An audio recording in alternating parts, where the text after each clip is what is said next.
It's inevitable in our relationships that we are going to have conflict and fight, whether that's with our kids, our friends, our partners, or even our coworkers. So if you can't stop the fights, what can you do after you've had conflict, after you've had a fight?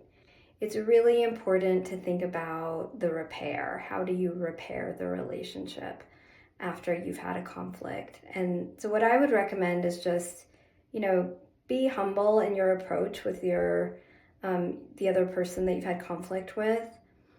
Try to be empathetic in terms of how they've experienced things.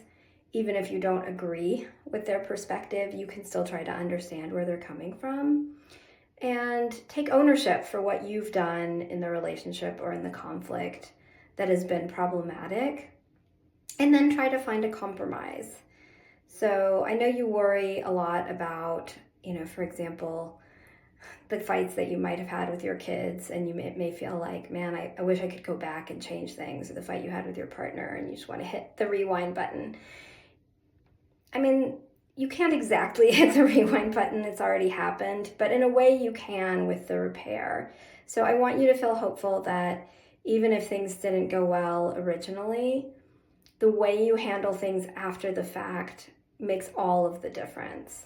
You can still have, a warm, loving relationship with those individuals if you choose to address it. If instead you try to sweep it under the rug, I think you're going to find those things just keep building up and they're easily triggered and you have the same fight over and over.